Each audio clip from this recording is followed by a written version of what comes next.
경기 후 기자회견에서 파라과이 알파로 감독은 오늘 경기는 우리 선수들에게 매우 값진 경험이었습니다. 비록 결과는 저희가 원하는 바를 얻지 못했지만 세계적인 수준의 팀인 한국을 상대로 우리 선수들이 보여준 투지와 노력은 높이 평가하고 싶습니다. 오늘 경기는 제가 이전에도 말씀드렸던 것처럼 한국팀의 뛰어난 전력과 특히 손흥민 선수의 탁월한 능력을 다시 한번 실감하는 자리였습니다. 그는 정말 대단한 선수입니다. 그의 경기 영향력은 예측을 불허합니다. 우리는 손흥민 선수의 움직임을 철저히 분석하고 그에 대한 대비책을 마련했다고 생각했습니다.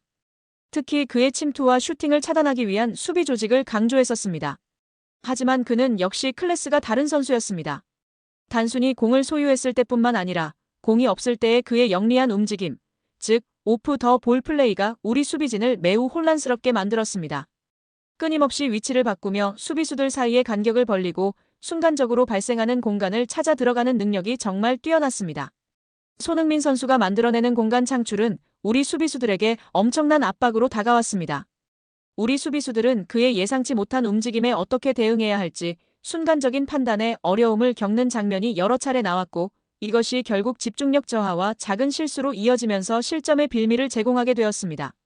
우리가 실점한 상황도 손흥민 선수의 직접적인 플레이나 그가 만들어낸 혼란 속에서 발생했습니다. 우리 수비진이 그 세계적인 압박감과 중압감을 끝까지 견뎌내지 못했던 부분이 아쉽습니다. 그만큼 손흥민 선수의 존재감은 압도적이었습니다. 하지만 저는 이것을 선수 탓으로만 돌리지 않겠습니다. 오히려 우리 선수들이 그런 세계적인 선수와 겨루면서 성장할 수 있는 좋은 기회였다고 생각합니다. 우리가 어떤 부분을 더 보완하고 발전시켜야 하는지 명확히 알게 된 경기였습니다. 우리는 오늘 얻은 교훈을 바탕으로 더 강력한 팀으로 거듭날 것이라고 전했습니다. 역시 한국팀의 전술적 색채, 패턴, 팀으로서의 칭찬은 할 게 없지요. 손흥민 선수에 대한 찬사밖에 할 말이 없을 것입니다. 실제 전반에만 점유율을 6대4 거의 7대3으로 가져갔음에도 슈팅 숫자, 유효 슈팅이 파라과이랑 동일했습니다. 전술적 색채와 세부 전략 등이 시간이 갈수록 나아져야 하는데 계속해서 손흥민의 조 축구만 하고 있는 홍명보 낙하산 감독입니다. 11월 A매치 때에는 더 많은 팬들이 보이콧에 동참해 주시길 부탁드립니다. 확실한 메시지가 전달되길 바랍니다. 경기 후 기자회견에서 홍명보 감독은 지난 브라질전 이후 우리 팀은 많은 고민과 함께 이번 파라과이전을 준비했습니다. 저는 선수들에게 전술적인 부분뿐만 아니라 팀으로서 하나 되어 싸우는 정신력과 집중력을 특히 강조했습니다. 그리고 오늘 경기에서 우리 선수들은 제가 준비한 전술과 전략, 그리고 경기 중 내린 지시들을 그라운드 위에서 놀라울 정도로 잘 이행해 주었습니다. 특히 지난 경기에서 아쉬움을 보였던 공격 연계와 손흥민 선수 활용 문제에 있어서도 오늘은 주변 선수들이 더 유기적으로 움직여주면서 손흥민 선수에게 효과적인 지원이 이뤄졌다고 생각합니다. 손흥민 선수 역시 주장으로서 팀을 잘 이끌어주었고 그의 기량이 온전히 팀 플레이에 녹아들 수 있도록 동료들이 도와주었기에 좋은 장면들을 많이 만들 수 있었습니다. 우리는 볼이 없는 상황에서의 움직임, 그리고 상대의 압박을 이겨내는 빌드업 과정에서 준비한 대로 침착하고 지능적으로 대처하며 안정적인 경기 운영을 선보였습니다. 물론 득점 기회를 더 많이 살리지 못한 아쉬움도 있지만 파라과이라는 강팀을 상대로 무실점으로 승리했다는 점은 매우 고무적입니다. 이는 선수들 개개인의 뛰어난 역량과 함께 코칭 스태프가 준비한 전술을 이해하고 그라운드 위에서 최선을 다해 실행해준 결과라고 확신합니다. 선수들 스스로가 발전하려는 의지를 가지고 제가 요구한 내용들을 믿고 따라주었기 때문에 이러한 좋은 경기 내용과 결과를 가져올 수 있었다고 생각합니다. 감독으로서 선수들에게 매우 자랑스럽다는 말을 전하고 싶습니다. 오늘 승리는 우리 팀이 한 단계 더 성장할 수 있다는 자신감을 심어주었을 것입니다. 하지만 하나의 승리에 안주하지 않고 앞으로 남은 경기와 다가올 중요한 대회들을 위해 더욱 철저히 준비하고 발전해 나갈 것이라고 전했습니다. 여전히 유자 빌드업, 의미 없는 점유를 하는 등 형편없는 경기력이었는데 아무래도 다른 경기를 본 것 같죠? 정신세계가 진짜 다른 곳에 있는 것 같습니다. 전문가들이 계속해서 이야기했던 수비적, 공격적인 세부 전술이 미흡하고 보이지 않는다고 했는데 이번에도 그랬던 것 같습니다. 전술적 완성도 색채가 확실히 약합니다. 자원봉사자에게 30억이나 쓰고 다른 스텝진들에게 돈도 들어가고 했는데도 이 정도면 그냥 외국인 감독 사단 데려와서 쓰는 게 훨씬 가성비도 좋았을 것 같은데요. 참 몽규랑 명보가 모든 것을 망쳐놓고 있습니다. 이번 파라과이전 2만석 정도만 찬 게 아주 좋았고 더 줄어야 합니다. 계속해서 동참해 주십시오. 11월 A매치 기간에도 확실히 보여줘야 합니다. 경기 전 특별 행사가 예정되어 있습니다.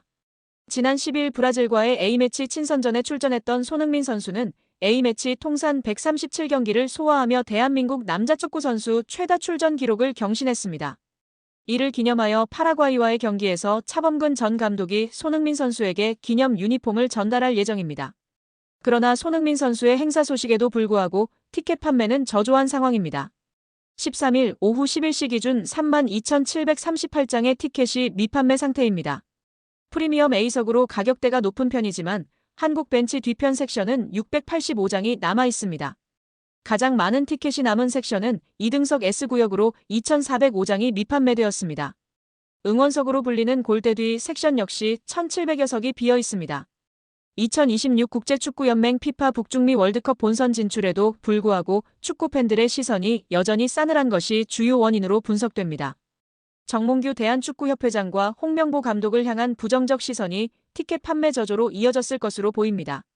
그간 서울 월드컵 경기장에서 열린 A매치 경기에서는 예매 전쟁은 물론 안표까지 기승을 부리며 티켓을 구하기 어려웠던 것과 대조적인 상황입니다.